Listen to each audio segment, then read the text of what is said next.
பொதுவாகவே நம்ம ஊரில் வந்து லவ் மேரேஜ் அப்படிங்கிறது இப்போ வேணால் கொஞ்சம் ஈஸியான மாதிரி தெரியலாம். ஆனால் எப்பயுமே வந்து யாரை லவ் பண்ணுறாங்க, அவங்க எங்கேருந்து வந்தாங்க, என்ன ஏதுன்னு பலவிதமான ஃபில்டர்லாம் வந்து பண்ண தான் செய்வாங்க. ஸோ அதை பண்ணுறதுல வந்து சில விஷயங்கள்லாம் வந்து சரி தவறு அப்படின்னு சொல்லிட்டு பல டிபேட்ஸ் நமக்கே இருக்கும் பொழுது, இதுக்கு நடுவில் வந்து பார்த்திங்கன்னா இப்போ இனியா காதலிக்கிறது இவங்களுக்கெல்லாம் பிரச்சனை கிடையாது. ஆனால் இனியா காதலிக்கிற பையன் அவர் வந்து செல்வியுடைய பையனாக இருக்கிறது தான் வந்து மிகப்பெரிய பிரச்சனையாக இப்போ வந்து செடியனுக்கும் கோபிக்கும் இருக்குது. ஏன்னா வந்து அவங்க அதான் திருப்பி அவங்க சொல்லும் போதே சொல்கிறாங்க. முதல்ல வந்து செடியன் பேசும்போது அதான் சொல்கிறார், அவன் யாரை காதலிச்சா தெரியுமோ, உனக்கு வந்து இந்த சமயத்தில் இந்த வயசில் ஒரு இன்ஃபேச்சுவேஷன் வந்ததெல்லாம் தப்பு இல்லை, ஆனால் நீ வந்து யாரை காதலிச்சாங்கிறதான் எங்களால் ஏற்றுக்க முடியல அப்படிங்கிற மாதிரி வந்து பேசி நேராக போய் வீட்டுக்கே போய் ஆகாஷை உருட்டுக்கட்டையில் அடிச்சுட்டு வராங்க.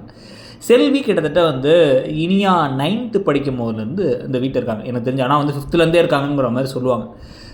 இப்போ இனியா வந்து பார்த்திங்க அப்படின்னா வந்து காலேஜ் ஃபைனல் இயரோ செகண்ட் இயரோ படிக்கிறாங்க அப்படின்னு வச்சுட்டா கூட வந்து ஒரு 9 வருஷத்துக்கு மேலே வீட்டில் இருக்காங்க. அந்த வீட்டு பசங்களை இவங்களுக்கு நல்லா தெரியும். ஆனால் பொண்ணு வந்து நம்ம பொண்ணை லவ் பண்ணிட்டான் அப்படின்னா வந்து உருட்டுக்கட்டையை வச்சுனா அடிக்கிற அளவுக்கு வந்து போய் ஏதோ ஒரு லோக்கல் ரவுடி ரேஞ்சுக்கு வந்து செடியை பிஹேவ் பண்ண வைக்கிறது, இதில் இவர் வேறு பெரிய டான் மாதிரி கூட சேர்ந்து கோபி போகிறதுன்னு எல்லா கேவலமான காரியங்களையும் பண்ணிகிட்டு இருக்காங்க. ஸோ இப்போ இந்த மாதிரி விஷயங்கள்லாம் இருக்கும் பொழுது தான் நமக்கு இருக்கக்கூடிய முக்கியமான கேள்வி, இப்போ வந்து இதுக்கு பாக்கியா என்ன முடிவு எடுக்க போகிறாங்க. பாக்கியாவுக்கு முன்னாடி வந்து எதுவுமே பேச முடியல, அதிர்ச்சியில் இருந்தாங்க. இப்போ அவங்களுக்கு எல்லாமே தெளிவாக தெரியும் என்ன நடக்குது ஏது நடக்குதுங்கிறது தான் அவங்களுக்கு தெரியும். ஸோ இப்போ அவங்க ஆல்ரெடி வந்து கோபி இந்த ரவுடித்தனம் பண்ணதுக்காக வீட்டை விட்டு வெளில போங்கிறத சொல்லிடுறாங்க.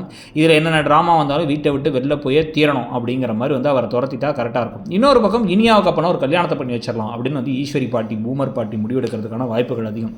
இப்போ விட்டால் வந்து திருப்பி அவங்க கூட சேர்றதுக்கு பாப்பா ஒரு கட்டாய கல்யாணத்தை பண்ணலாம் அப்படின்னு சொல்லிட்டு அந்த மாதிரிலாம் ஏதாச்சும் முடிவு எடுத்தால் பாக்கியா ஈஸ்வரியும் சேர்த்து தலையில் தட்டி வெளில அனுப்பிட்டு, இந்த பார் ஆகாஷ் படிக்கட்டும் நீ படிக்கட்டும், நீங்கள்லாம் படித்து முடிச்சு ஒரு ஆளாக ஒரு இடத்துக்கு வந்ததுக்கப்புறமா கல்யாணத்தை பற்றி பேசிக்கலாம். இப்போ வந்து உங்கள் 2 பேரும் வந்து கொஞ்ச நாள் கேப் எடுத்து படிக்கிற வேலையை பாருங்கன்னு சொல்கிறது தான் கரெக்டாக இருக்கும். என்ன செய்வாங்க பாக்கியா, நீங்கள் என்ன நினைக்கிறீங்கிறத சொல்லுங்கள். தேங்க்யூ.